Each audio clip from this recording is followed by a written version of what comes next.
안녕하세요. 행정법 문제풀이 10번째 시간입니다. 여러분 교재 123페이지를 보시기 바랍니다. 10번부터 나가도록 하겠습니다. 다음 중 국가배상법 2조 제1항 이렇게 나와 있죠. 국가배상 요건과 부합하는 것은 뭐냐 이렇게 물어봤습니다.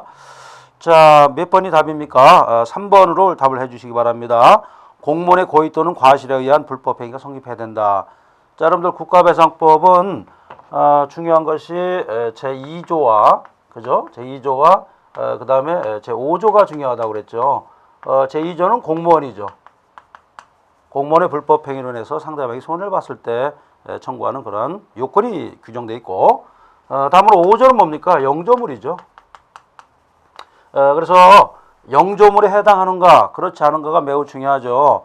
여러분들 자연 재방이랄지 그죠? 이런 거 영조물입니다. 물론 국가에서 만든 공공 단체에서 만든 기관에서 만든 어떤 건조된 물건 이런 것도 영조물이 되겠죠. 자연적으로 성립되고 국가에서 관리하는 것도 이 5조에 포함됩니다. 자, 그래서 국가배상법에서는 시험에 계속 출제되고 있는데 특히 말이죠. 제5조는 뭡니까? 무과실 책임이죠. 자, 과거에는 과실 책임이 원칙이었습니다만 20세기 들어오면서 국가기관 또는 행정청의 과실 없어도 말이죠.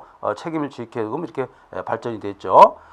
그렇지만 제2조는 뭡니까? 고의 또는 과실이 있어야겠죠. 과실.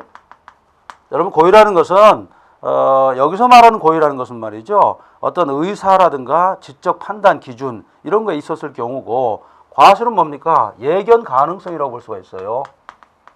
예견 가능했지만 부주의로 인해서 실수로 인해서 손해가 발생했다 이렇게 볼 수가 있습니다. 자, 문제 10번에 3번이었습니다.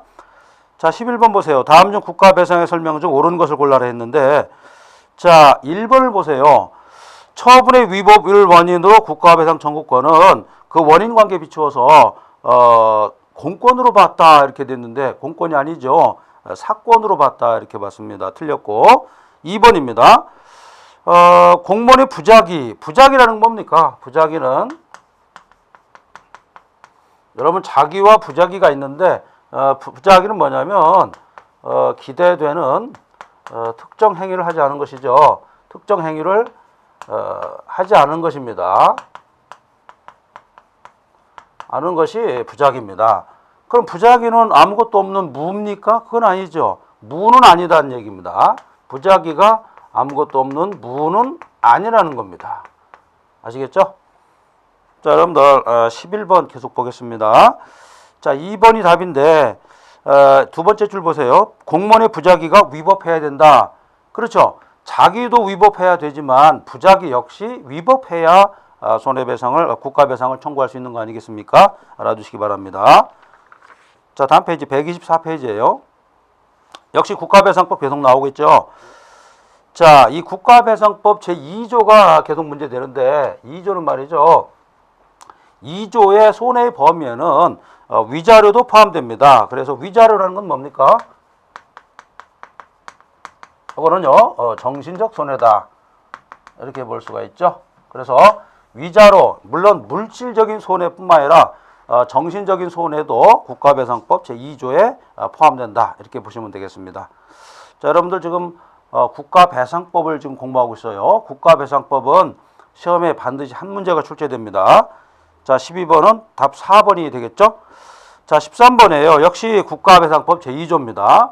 자, 우리가 이렇듯 보면 어떻습니까? 행정법 문제가 계속 반복되고 있다는 것을 우리가 알 수가 있죠. 그렇죠? 자, 13번은 몇 번이 답입니까? 13번은 답을 2번으로 해주시기 바랍니다. 2번 보세요. 판례는 이중배상이 배제되는 자는 전투경찰 순경과 공익근무요원 등이라 이렇게 말했는데 그렇지 않죠. 전투경찰 지금은 없어졌습니다. 그래서 지금은 없어졌기 때문에 뭐 과거 아주 오래된 과거의 판례였죠. 그래서 전투경찰은 포함된다 이렇게 봤죠. 군경에 포함됐다 이렇게 본 겁니다. 그렇지만 공익근무요원은 배제 대상에서 포함되지 않습니다. 그러니까 이중으로 청구할 수 있다는 얘기가 되겠죠. 그 다음에 뭐 경비교도대원이라는 게 있어요. 이것도 마찬가지입니다. 이 사람도 본 단서에 포함되지 않습니다. 알아두시기 바랍니다. 자, 13번 같은 경우는 약간 난이도가 있는 문제였어요. 자, 다음으로 125페이지입니다. 14번 보세요. 해양수산부 소속 선박검사 담당 공무원 갑이라는 사람이 있습니다. 이래가지고 말이죠. 기관 과열로 인해서 화재가 발생해서 승객이 여러 명 사망했다, 이런 사건이었어요. 이 사건과 관련해서 판례상 옳은 내용은 뭐냐 이렇게 되어 있는데, 판례 내용을 그대로 물어본 거죠. 답 3번으로 해주시기 바랍니다. 세 번째 줄 보세요. 위 사건에서, 판례 사건입니다. 판례 사건에서 공무원의 중과실이 있었습니다. 중과실이 있었을 경우에는 그 유가족 있죠. 죽은 사람들. 유가족은 국가 또는 공무원을 선택적으로, 자, 선택적 줄 그세요. 선택적으로 청구할 수가 있다. 이게 정답입니다. 중과실이 인정될 경우입니다. 경과실이 인정됐을 때는 어떻습니까? 자연적으로 발생한 어떤 과실이었다, 이렇게 볼 수가 있어요. 그러나 중대한 과실이니까 뭡니까? 예견 가능하고 그것이 중대했을 때 원인 관계를 따져가지고 손해배상, 국가배상을 청구할 수 있다, 배상 청구할 수 있다, 이런 얘기가 되겠죠. 답 3번이 답입니다. 자, 그 다음에 이제 126페이지입니다. 15번부터 보겠습니다. 여러분들은 그 기본 강좌 내용을 몰라도 뭡니까? 문제만 풀어도 기본 내용을 알 수가 있는 거죠. 왜 그러냐면 계속 반복적으로 출제되기 때문에 여러분들은 문제를 잘 풀므로써 기본 내용을 또 알 수가 있는 것입니다. 자, 126페이지 15번 답 3번으로 해주시기 바랍니다. 자, 판례에 따르면 이렇게 되어 있죠. 국가배상법상, 자, 국가배상을 하는데 말이죠, 배상심의위원회라는 게 있어요.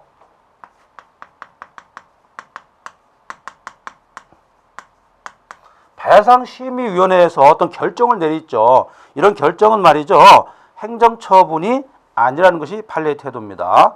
꼭 숙지해 주시기 바랍니다. 무슨 얘기입니까? 배상심의위원회를 거치는 것은 임의적이다. 이렇게 보세요. 임의적이다. 무슨 얘기냐면 거치지 않아도 되는 겁니다. 그렇기 때문에 이 결정에 대해서는 행정처분으로 인정하지 않았습니다. 알아두시기 바랍니다. 자, 우리가 행정법 지금 총론 부분 국가배상법을 지금 공부하는데, 국가배상법은 20문제 중에 한 문제가 출제되는 거예요. 그래서 이 비중이 엄청나게 높다, 이렇게 볼 수가 있어요. 자, 문제 16번 보세요. 역시 국가배상 책임 물어보고 있죠. 한번 나왔던 문제인데 2번으로 답을 해주시기 바랍니다. 공익근무요원은 이렇게 되어 있는데, 자, 해설에서 전투경찰은 빼시기 바랍니다. 전투경찰은 이중배상 뭡니까? 청구하는 사람이 안 된다고 그랬죠. 그 다음에 공익근무요원은 뭡니까? 뭡니까? 제한에는 공무원에 포함된다? 아니라고 그랬죠. 공익근무요원은 제한되는 사람이 아닙니다. 청구할 수 있다는 얘기죠. 답 2번으로 해주시기 바랍니다. 해설에서 전투경찰은 지우시기 바랍니다. 자, 17번입니다. 다음 중 국가배상에 관한 판례 입장으로 옳지 않은 것은 했죠. 자, 4번을 답을 해주세요. 자, 보겠습니다. 행정처분이 항고소송에 의해서, 자, 행정처분이 있었다. 근데 항고소송에 의해서 무효 또는 취소됐다, 이런 얘기가 되겠죠. 취소함으로써 무효화된 거죠. 이랬을 때 당의 행정처분은 곧바로 뭡니까? 불법행위다, 이렇게 볼 수가 있어요. 그건 아니라는 것이죠. 자, 그래서 답이 4번입니다. 알아두시기 바랍니다. 17번 같은 경우는 이 소송법 전체적으로 다 그렇습니다. 행정소송뿐만 아니라 뭐 형사소송도 그렇고요, 민사소송도 그렇고, 그것이 말이죠, 취소됐다고 해가지고 곧바로 당연히 무효가 된다든지 불법한 행위로 된다는 건 아니라는 것입니다. 전반적인 흐름이 다 이렇게 돌아가고 있죠. 자, 17번 답 4번으로 해주시기 바랍니다. 제가 이번에 문제풀이를 하면서 한 문제도 빠지지 않고 제가 설명을 드리는데, 그 이유는 뭐냐면 지금 이 문제에 나와 있는 내용이 매우 여러분들한테 유익하기 때문에 한 문제도 빠지지 않고 제가 설명을 드리고 있습니다. 문제가 좀 꽤 많은 편인데도 문제에 대해서 설명을 다 드린 이유는 뭐냐면 지난번에 했던 우리 기본 강좌를 다시 한번 되새기는 어떤 역할을 좀 해볼까 하고 그런 기회를 잡고자 문제를 빼놓지 않고 설명을 드리고 있습니다. 자, 여러분들 128페이지 18번 보세요. 다음 중 국가배상법상 영조물, 자, 드디어 나왔죠. 영조물에 해당하는가? 즉 뭡니까? 제5조에 해당하는가 이 문제 아니겠어요. 자, 해당하지 않는 건 뭐냐 이렇게 됐는데 1번 국유임화 의미하죠. 국유임화는 뭐냐? 이거는 일종의 잡종재산입니다. 지금은 뭡니까? 일반 재산이죠. 쓸모없는 재산을 잡종재산이라고 그래요. 국가에서 여러 가지 공익적인 목적을 위해서 사용하는 재산 이외에 쓸모없는 완전히 쓸모없는 것은 아니지만 이용 가치가 좀 떨어지는 그런 재산, 이걸 잡종재산이라고 합니다. 자, 답이 1번 되겠죠. 국유임화는 잡종재산이다 이렇게 볼 수가 있습니다. 자, 19번. 자, 다음 중 수차례 폭설이 예보되었음에도 불구하고 여기 대비하지 않았습니다. 누가 대비하지 않았습니까? 국가기관에 대비하지 않았죠. 그런 다음 중에서 운전자가 사고 났다는 거예요. 자, 누구 책임인가 이거 물어보는 판례였죠. 자, 그래서 학설이 쭉 나눠졌는데 답 4번으로 해주시기 바랍니다. 학설의 입장을 대변하는 문제는 좀 어렵습니다. 그래서 19번 같은 경우는 재차 출제되긴 어렵다 이렇게 볼 수가 있어요. 자, 그래서 절충설에 따른다면 이렇게 돼 있는데 손해배상 책임을 부인하게 된다. 자, 절충설의 입장에서는요. 손해배상 청구에 대해서 좀 포괄적으로 보고 있어요. 그래서 답 4번이 되겠습니다. 뭐냐면요. 주관적 과실이 있다든지 어떤 객관적인 안전성이 결여가 있을 때 좀 절충적으로 본 거죠. 그렇기 때문에 손해배상 청구할 수 있다. 이렇게 본 겁니다. 자, 절충설의 입장에서는 뭡니까? 전체적인 어떤 흐름이 전체적인 것을 좀 포괄적으로 인정하자는 그런 학설이지 않습니까? 그런데 학설은 잘 안 나오죠. 학설이 문제 나오면은 그것이 절충설인지 뭡니까? 유력설인지 알 수가 없죠. 다수설인지 알 수 없습니다. 그렇기 때문에 이 부분은 다시 출제되기는 어렵다 이렇게 볼 수가 있습니다. 자, 129페이지에 20번 보세요. 역시 국가배상법 계속 나가고 있죠. 자, 우리가 국가배상법 문제 한 10문제 정도만 풀어도 어떻습니까? 국가배상법을 완벽하게 할 수가 있죠. 그렇죠. 기본 이론을 통해서도 아는 것도 중요하지만 기본 문제를 통해서 반복적으로 하다 보면은 저절로 알게 됩니다. 우리 행정법의 특징이 뭐냐면 문제만 풀어도 점수가 80점이 나와요. 그 이유는 뭐냐면 계속 반복되기 때문에. 학문은 상당히 어렵죠. 그렇지만 반복하는 어떤 패턴이 있어요. 그렇기 때문에 그것만 잘 체크하면 되겠습니다. 자, 20번 답 1번으로 해주세요. 자, 줄 한번 보세요. 국가배상법 제5조는 점유자의 면책 조항을 두고 있다? 면책 조항을 두지 않습니다. 민법에서는 두고 있을지 몰라도 국가배상법에서는 면책 조항이 없다. 이렇게 보시면 되겠습니다. 암기를 해야겠죠. 자, 21번 보세요. 21번은 좀 아까 우리가 풀었던 문제하고 똑같죠. 영조물 하지 설치로 인해서 손해배상을 하는 경우에 위자료 청구권 뭐라고 했어요?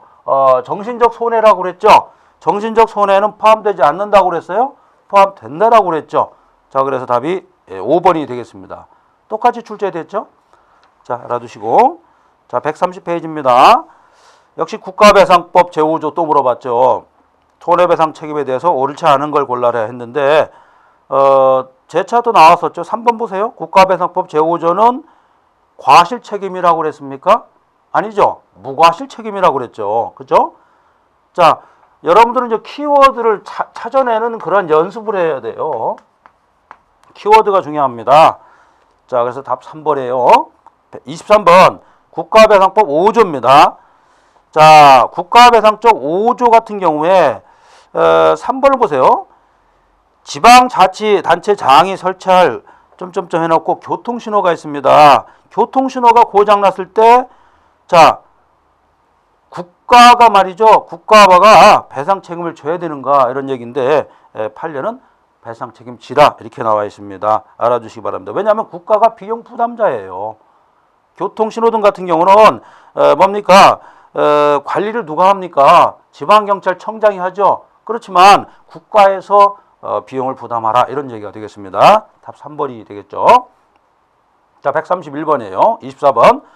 역시 국가배상법 제5조죠. 자, 여러분들 국가배상법 박사님 될 가능성이 많죠. 계속 공부하니까요. 이론 공부할 필요도 없죠. 내용만 계속 봐도 여러분들은 합격점에 금방 도달할 겁니다.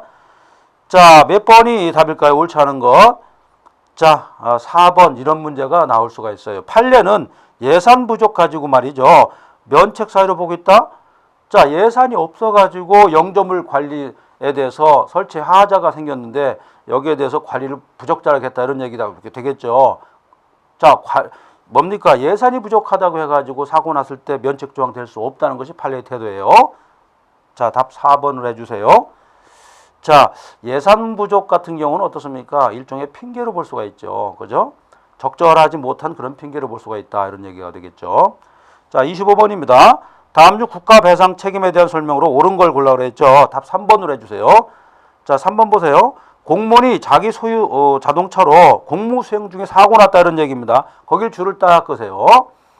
공무원이 자기 차로 목적은 뭡니까? 공익을 위해서 공무 수행 중 사고 났을 때는 뭡니까? 자배법이죠. 자동차 손해배상 보장법에 의해서 어떻습니까? 손해배상 책임 부담할까요? 한다는 것이 판례 태도입니다. 알아두시기 바랍니다. 자, 25번에다가 별표를 3개를 치세요. 이건 뭐냐면 국가배상 책임과 국가배상법과 그다음에 뭡니까? 자동차 손해보상법 이거의 관계를 규율한 판례가 많습니다. 그 얘기입니다. 알아두시기 바랍니다. 자, 다음으로 132페이지예요. 26번입니다. 다음 중 행정상 손실보상 제도다 이렇게 돼 있죠. 자, 손실보상 제도에서는요. 두 가지 관점에서 우리가 접근하잖아요. 첫 번째가 이제 분리론, 그죠? 두 번째가 경계론 이렇게 돼 있는데 답 2번으로 해주시기 바랍니다. 이른바 분리이론이라 의하면은 보상 규정을 갖춘 재산권 침해만이 뭡니까? 공용수용에 해당한다 이렇게 본 겁니다. 무슨 얘기냐면 보상 규정이 없으면 안 된다 이런 얘기죠. 그렇죠? 보상 규정이 있어야만 공용수용 또는 사용, 공용체언에 해당할 수 있다 이렇게 본 것이 바로 분리이론이 되겠죠. 알아두시기 바랍니다. 자, 2번 같은 경우는 의미를 물어본 그런 이론이다 볼 수가 있어. 문제라 볼 수 있죠. 문제 1번 뭡니까? 수용 유사 침해 이론은 이렇게 되어 있는데 이 내용은 희상보상 청구권에 해당합니다. 알아두시기 바랍니다. 자, 27번 다음 중 행정상 손실보상 제도에 옳지 않은 걸 골라라 했죠. 자, 이주 대책과 관련이 있는데 이것은 법적 의미에 해당합니다. 답 1번을 해주세요. 자, 133페이지 28번입니다. 손실보상 청구권에 대해서 옳지 않은 것은 했죠. 자, 손실보상 청구권과 관련해서 어떤 개발 이익이라는 게 있습니다. 개발 이익 배제 원칙이라는 게 있는데 요거는 정당 보상의 원리에 반하지 않는다고 판례는 받습니다. 헌법재판소에서는요. 뭐냐면은 어떤 구역에서 말이죠. 개발함으로써 상대방이 이익도 보는 게 있지 않습니까? 요거를 공제해라 이런 얘기가 되겠죠. 이것을 개발이익 배제 원칙이라고 그래요. 이것은 말이죠. 정당한 보상의 원칙, 즉 헌법상 23조 3항에 정당 보상 원칙이 규정돼 있어요. 여기에 반하는가, 반하지 않는다는 것이 판례의 태도입니다. 꼭 숙지해 주시기 바랍니다. 특히 헌법재판소가 그렇게 봤다는 겁니다. 자, 29번 별표 4개 치세요. 중요합니다. 29번은 왜 중요하냐면요. 이론이 고급적인 이론이 들어와 있어요. 무슨 이론이냐면 답을 3번으로 해주시는데 분리이론과 경계이론을 같이 물어봤네요. 자, 23번은 헌법 23조 얘기를 하면서 이러한 정당한 보상에 대해서 이론이 있지 않습니까? 이 이론이 어떤 것이 있는가를 물어봤다는 거예요. 답 3번으로 해주세요. 사회적 제약을 벗어나는 무보상 공용침해에 대해서는 분리이론 말이죠. 당의 침해 행위의 폐지를 주장한다. 이렇게 줄함고서요. 그 다음에 반면 경계이론은 뭡니까? 보상을 통한 어떤 가치에 대한 보장, 가치를 보장해 주겠다 이런 이론입니다. 자, 경계이론과 분리이론을 꼭 알아두시기 바라고 분리이론 같은 경우는 보상 규정의 포인트가 되겠죠. 그 옆에다가 보상 규정 존재 유무, 보상 규정 존재가 중요하다 이렇게 보시면 됩니다. 자, 29번은 헌법과 그 다음에 행정법과 그 다음에 독일의 이론이 있죠. 독일의 이론이 같이 섞여 있는 매우 어려운 문제였다 이렇게 볼 수가 있는데 자, 문제가 어려울수록 우리는 어떻게 접근해야 됩니까? 키워드를 잡아가지고 쉽게 접근해야 됩니다. 문제가 어려울수록 우리는 쉽게 푸는 연습을 해야 돼요. 여러분들은 시험에 빨리 합격해서 공직으로 나가야 됩니다. 여러분들은 큰 학자가 되려고 공부하는 사람은 아니지 않습니까? 공무원 돼서 얼마든지 학문을 더 할 수가 있습니다. 자, 문제 3번, 29번에 3번 정답이었습니다. 자, 다음 134페이지예요. 30번. 손실보상 규정 흠결 시 권리구제 이렇게 되어 있는데, 자, 이거는 뭐 시험에 다시 한번 나오진 않겠습니다만, 대법원은 말이죠, 우연무효설이 아니고 일관되지 않습니다. 일관성이 없다. 이렇게 볼 수가 있어요. 그래서 답 4번입니다. 31번. 생활보상이 나왔습니다. 이주 대책에 대한 설명인데, 가령 이런 거죠. 어떤 이 댐을 건설합니다. 댐을 건설하는데 수몰 지역에 사는 사람이 있을 거 아니에요, 그죠? 수몰 지역에 사는 사람들이 갑자기 생활 터전이 없어지잖아요, 그죠? 일종의 이제 공용 수용이라고 볼 수가 있죠. 수몰 지역에다, 그죠? 근데 이 수몰 지역에 있는 사람을 이주하는데 어떤 이주 대책이 있을 거예요. 그에 대한 문제입니다. 자, 답을 4번으로 해주세요.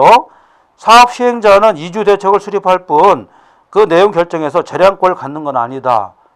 재량권을 갖는다고 봤습니다. 판례는. 여기서 재량권은 기속재량으로 볼 수가 있어요. 자유재량적인 성격은 아닙니다.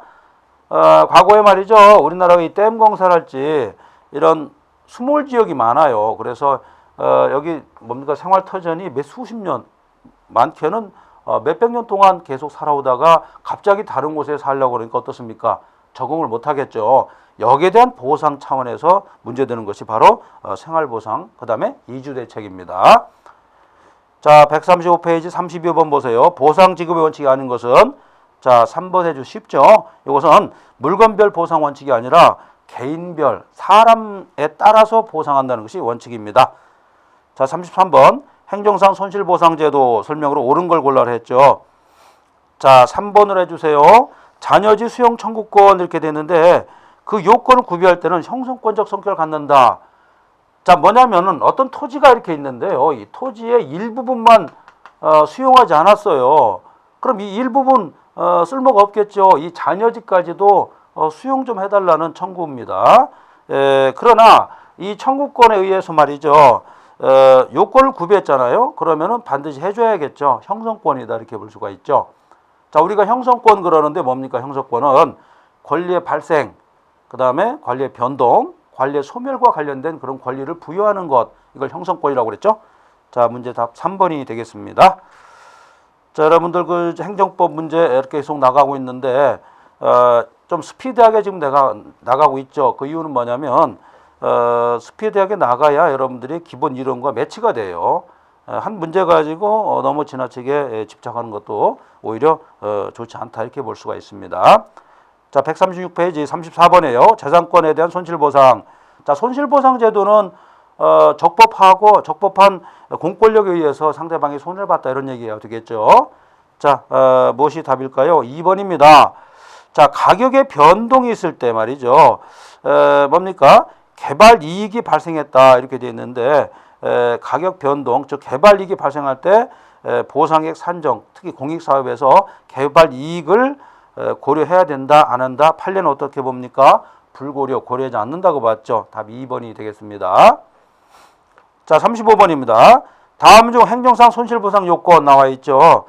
자, 4번으로 해주세요. 똑같은 맥락이죠. 그래서 기대이익도 보호의 대상이 된다. 기대이익은 뭡니까? 주로 지가 인상 이런 거죠. 자, 공용 수용이 됨으로써, 개발됨으로써 지가가 예를 들어서 평당 100만 원이었었는데 200만 원 오를 것이라는 기대이익이 있지 않습니까? 요거는 뭡니까? 행정상 손실보상의 범죄에 포함되지 않는다는 것이 판례 태도입니다. 알아두시기 바랍니다. 자, 다음으로 36번이에요. 다음 중 손실보상에 관한 옳지 않은 것은 이렇게 돼 있죠. 손실보상은 시가보상이에요. 시가보상, 즉 공시지가로 한다. 답 3번이 되겠죠. 공시지가보다 낮은 가격 X입니다. 알아두시기 바랍니다. 자, 37번 공토법이죠. 공익사업이란 토지 등의 취득 및 보상에 관한 공토법이라고 그러죠.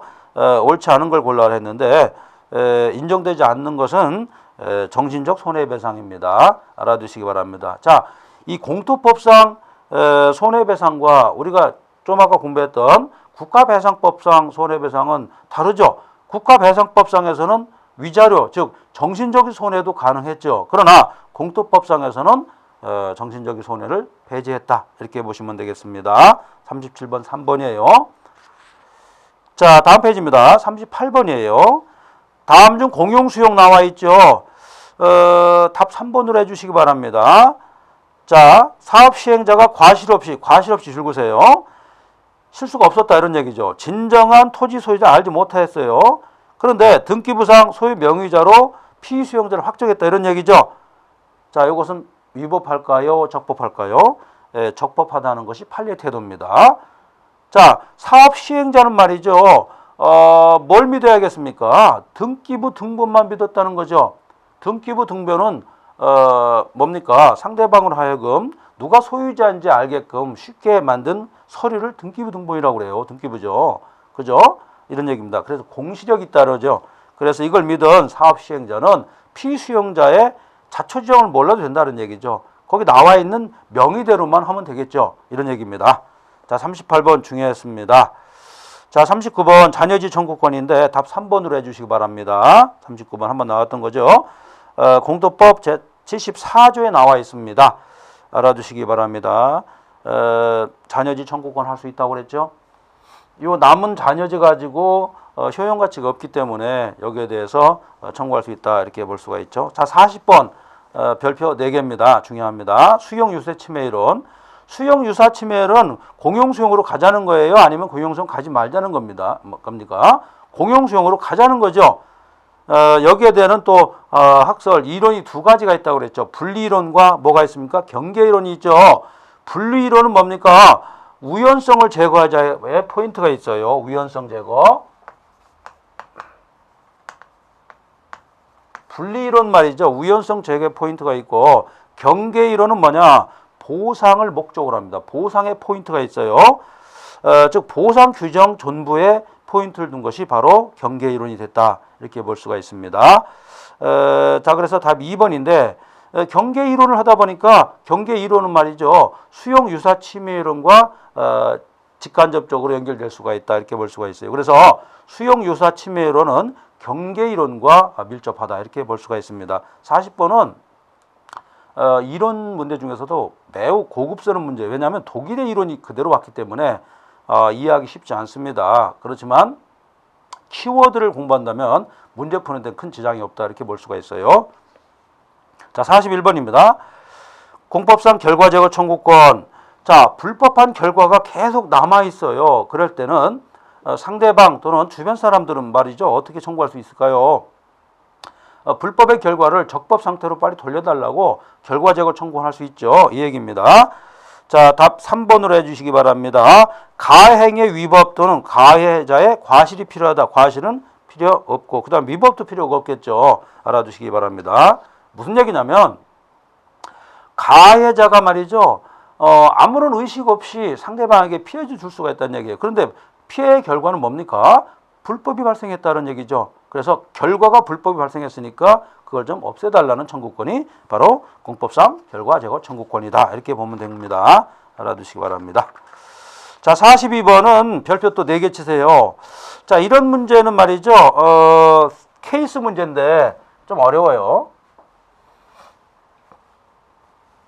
역시 42번은요. 무슨 얘기냐면 결과 제거 청구권인데 케이스가 나온 거예요. 무슨 얘기냐면 갑이라는 행정청이 있어요.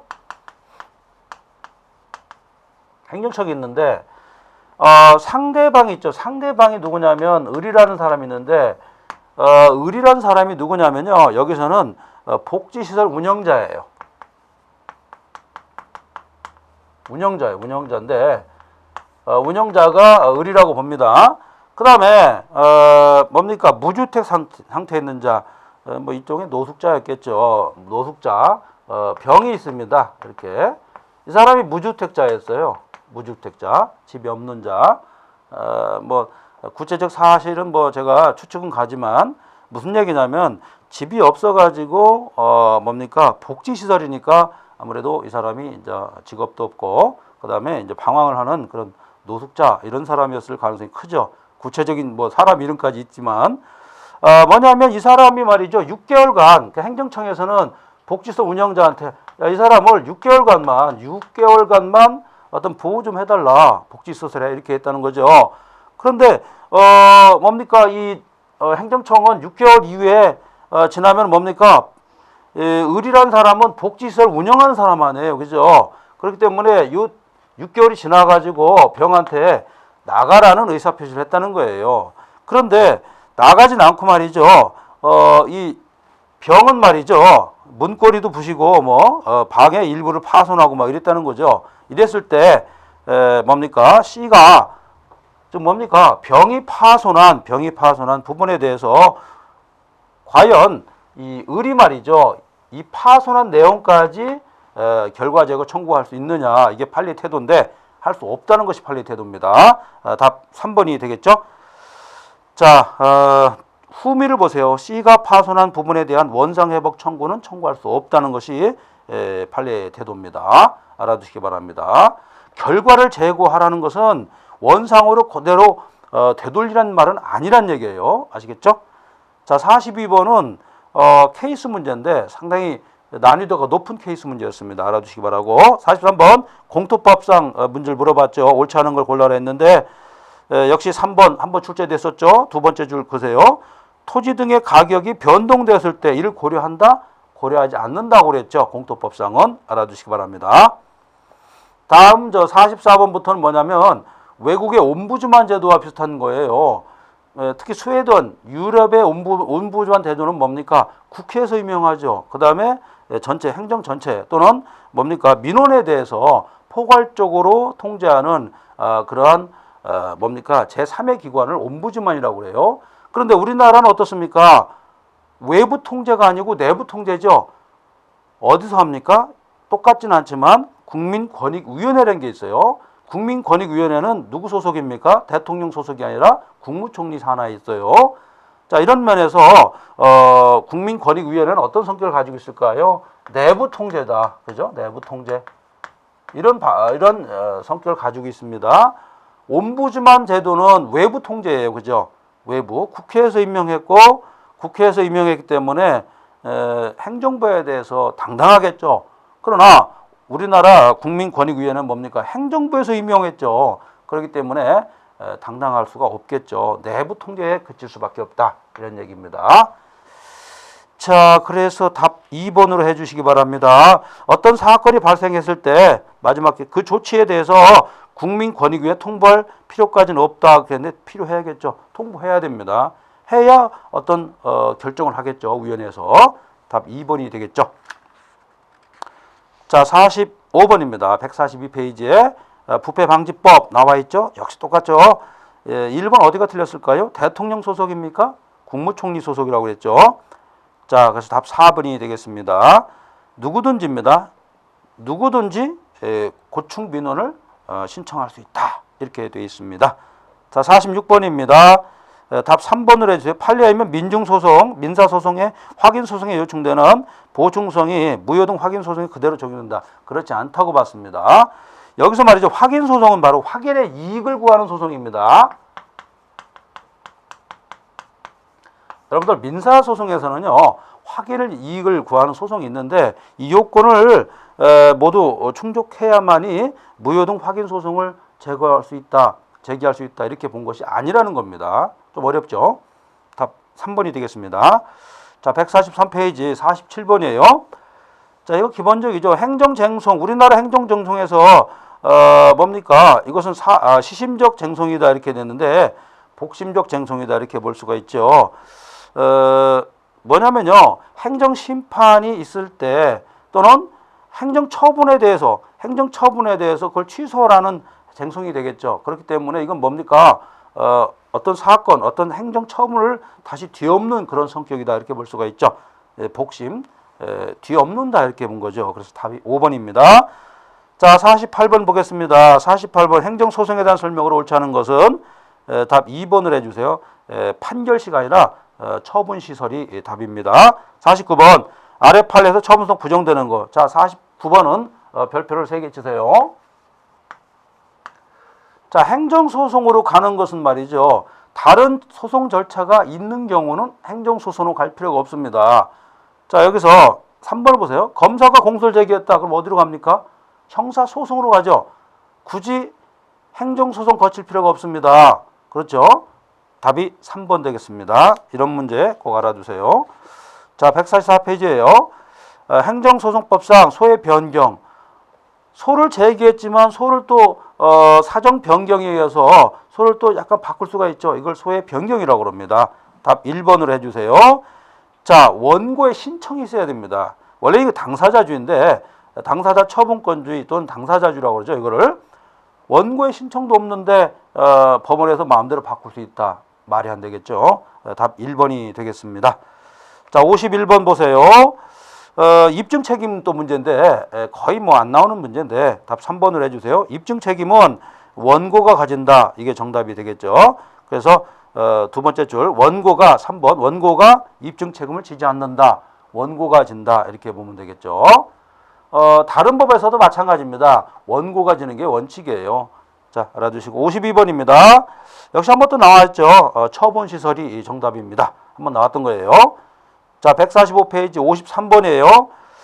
사정 판결이 나왔죠. 사정 판결을 기각했습니다. 판결이므로 행정처분은 당해 처분은 적법한 처분으로 인정된다. 이렇게 되어 있는데 적법한 처분으로 인정할 수 없다. 이렇게 본 거죠. 그래서 1번이 답입니다. 큰 문제는 없었습니다. 자, 54번. 취소 판결 효력 가운데 제3자에게 직접적으로 영향을 미치는 건 뭐냐 이렇게 됐는데 답을 4번으로 해주세요. 형성력이다 이렇게 보면 되겠고요. 55번 취소 판결의 효력 또 나왔죠. 그래서 확정된 청구 인용 판결. 자, 1번 틀렸죠. 확정된 청구 기각 판결 틀렸습니다.